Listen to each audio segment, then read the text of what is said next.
I know, for me, a community, like when you think about like who is your community is based around people and the people that I know, like my network, and making sure that I'm nourishing that network.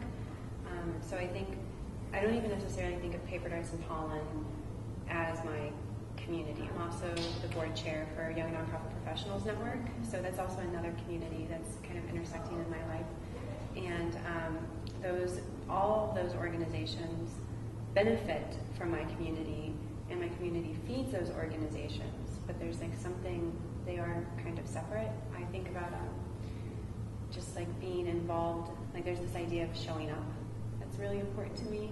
So there's one thing, I think, when I think about PaperDarts and Pollen, Young Nonprofit Professionals Network, those organizations are asking people to show up a lot to like their events and to read our websites and read our material.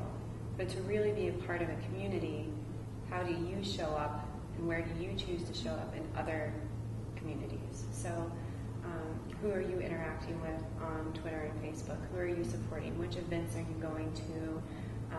If somebody invites you to a workshop or something, somebody invites you to like come to their thing that they're hosting, do you go or do you not go? Like, where are you choosing to place your time when you show up in other places in the community outside of the organizations that you run? I think that's like really what defines and prioritizes and shows the value. What community means for you. I also think it's interesting because I've learned a lot from PaperDarts. I'll go back to PaperDarts to answer this question specifically, though, because there was not a community here, and we found a lack of a community around literature and art together in a way that was really accessible. And I think that if you don't see a community that you really want to be a part of, then you need to create that community. That's a responsibility that anyone can take on. And I think it could be used in so many ways. Like now that I know that that's a thing you can actually do, I mean, I really feel like even from Pollen, I've learned so much from Pollen now. I look at it and I'm inspired by those people, and I really want to look, what are other ways we can build community? We've done it with PaperDarts. We inherited this amazing community from largely Flat with Pollen, really. But now what can we do? Yeah. There's so much more. How do you inspire other people to create their community? Like if somebody's like, well, why don't you publish this type of content on Pollen, or why don't you publish this? I don't feel like Pollen's for me because you're not publishing this specific type of content.